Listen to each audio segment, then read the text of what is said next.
بسم اللہ الرحمن الرحیم۔ اگر لوگ تم سے متاثر ہو رہے ہیں تو تکبر نہ کرو، شکر ادا کرو اپنے رب کا جس نے تمہارے عیب چھپا کر تمہیں لوگوں میں معزز بنا رکھا ہے۔ حضرت علی رضی اللہ عنہ فرماتے ہیں، اگر تم بادشاہ ہو تب بھی اپنے والد اور استاد کی تعظیم کے لیے کھڑے ہو جاؤ۔ بابا جی کہا کرتے تھے، بیٹا ہمارے جسم میں اتنے بال نہیں ہیں جتنے ہمارے اوپر حضرت محمد صلی اللہ علیہ وآلہ وسلم کے احسانات ہیں۔ صرف ایک ہی شخص آپ کی زندگی کو بدل سکتا ہے اور وہ آپ خود ہیں۔ ایک غیبی اصول یہ بھی ہے کہ جو تقسیم کرو گے اسی کی تمہارے پاس فراوانی ہوگی، پھر وہ دولت ہو، علم ہو، محبت ہو یا آسانیاں۔ برداشت بزدلی نہیں بلکہ زندگی کا ایک اہم اصول ہے۔ جس دل میں قوت برداشت ہے وہ کبھی بھی ہار نہیں سکتا۔ دوستوں کے غم میں شامل ہوا کرو ہر حال میں، لیکن خوشیوں میں تب تک نہ جانا جب تک وہ خود نہ بلائیں۔ ہمیشہ کے لیے کچھ بھی نہیں ہوتا، اپنے آپ کو دباؤ کا شکار نہ بنائیں۔ کچھ بھی ہو، کیسے ہی برے حالات کیوں نہ ہوں، وہ بدلیں گے اور ضرور بدلیں گے۔ یاد رکھیں، انسان کو مقصد زندہ رکھتا ہے۔ جب انسان کی زندگی کا کوئی مقصد نہ رہے تو ایک ایک کر کے اس کے جسم کے اعضاء دم توڑنا شروع ہو جاتے ہیں۔ جب کسی طاقتور کو اس کے جرم کی سزا نہیں دی جاتی تو وہ سزا پورے سماج پر تقسیم ہو جاتی ہے۔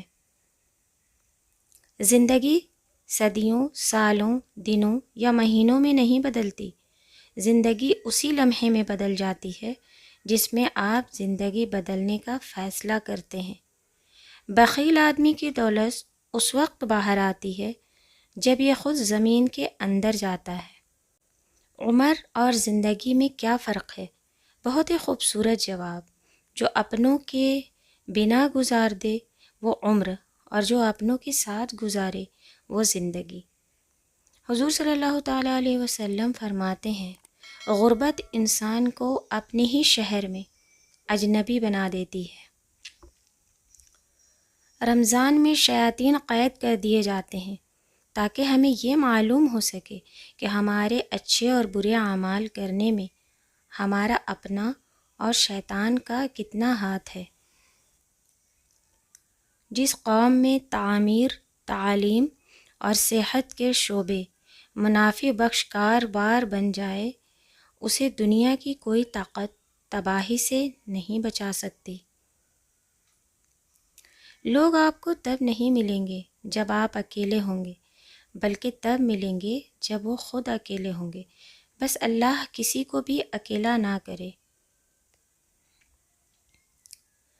بدگمانی کشتی کے اندر قطرہ قطرہ داخل ہوتا پانی ہے جو آخر کار کشتی کو لے ڈوبتا ہے۔ تاریکیوں پر 1000 بار لعنت بھیجنے سے بہتر ہے کہ ایک شمع کو روشن کر دیا جائے۔ بارش کا قطرہ سانپ اور سیپی دونوں کے منہ میں گرتا ہے، مگر سانپ اسے زہر بنا دیتا ہے جبکہ سیپی اس قطرہ کو موتی بنا دیتی ہے۔ اسی طرح اللہ تبارک و تعالی زبان سب کو دیتا ہے، کوئی زہر اگل کر پست رہ جاتا ہے، کوئی موتی بکھیر کر بلند ہو جاتا ہے۔ غلام وہ ہے جسے معلوم نہیں کہ وہ غلام ہے، بدتر غلام وہ ہے جس نے غلامی کو تسلیم کیا، اور بدترین غلام وہ ہے جو آزادی کے لیے جد و جہد کرنے کے بجائے اپنی غلامی کو جواز پیش کرتا ہے۔